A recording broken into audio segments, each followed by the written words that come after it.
اور جو لوگ اعتکاف نہ کر سکیں وہ بھی اپنے وقت کا کچھ حصہ سارے کاموں کو چھوڑ کر کسی ایک گوشے میں، گھر کے سب سے اندر والے گوشے میں اللہ کو بیٹھ کر کچھ نہ کچھ وقت ضرور گزاریں.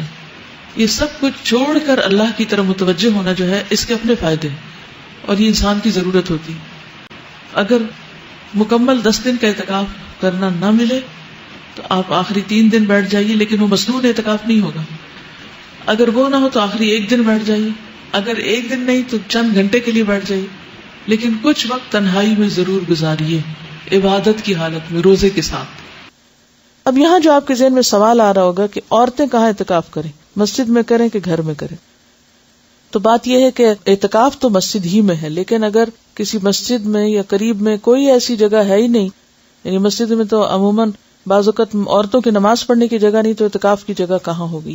تو ایسی صورت میں پھر انسان بالکل نیکی سے محروم نہ رہے، گھر میں بیٹھ جائے جہاں اس نے اپنی نماز کی جگہ گھر میں بنائی ہوئی ہے. لیکن اصل اعتکاف جو مسنون ہے وہ جامع مسجد میں ہی ہوتا ہے، گھر کی مسجد میں یا اس میں نہیں ہوتا. اب اس میں آپ سوچ رہے ہوں گے، کنفیوژن ہو گیا آپ کے، اچھا یہ ہوتا ہے یہ نہیں ہوتا، اسی لیے بہت سوال اٹھتے ہیں. اگر ایک بات آپ سمجھ لیں تو سارے کنفیوژن دور ہو جائیں گے. ایک ہے آئیڈیل سچویشن جو اصلی ہے، اور وہ کیا ہے؟ 10 دن کا اعتکاف روزے کے ساتھ جامع مسجد کے اندر، جس میں ساری شرائط پوری کی جائیں جو بھی بیان کی گئی، کہ باہر نہ جنازے کے لیے نہ ہی کسی اور ضرورت کے لیے، کہ مسلسل مستقل طور پر انسان وار ہے. دوسری صورت یہ ہے کہ وہ کرنے کی، یعنی اس اعلیٰ درجے کی نیکی کی تو یا ہمت نہیں یا چانسز نہیں یا کوئی چوائس ہی نہیں یا کوئی فیسلٹی نہیں، تو اس صورت میں آپ کیا کریں؟ دن کم کر سکتے ہیں.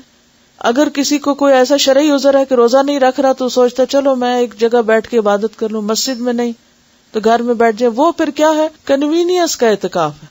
ٹھیک ہے، تو کنوینئنس میں تو پھر آپ 1 دن کا کر لیں، گھر میں بیٹھ کے کر لیں، کھانا بھی پکا لیں اور آ کے اپنی جگہ پہ بھی بیٹھ جائیں، پھر وہ ایک دوسری صورت ہے.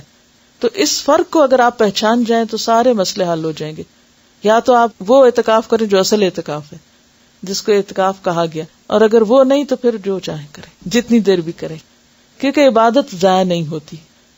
یعنی یہ گھنٹے جو چند گھنٹوں یا رات کا ہوگا، یہ ضروری نہیں ہے کہ آپ عصر کے وقت کریں یا صبح کے وقت کریں، جب بھی موقع ہو. اصل میں فائدہ اس کا کیا ہے؟ یکسوئی سے عبادت کرنا، یہ اصل مقصد ہے.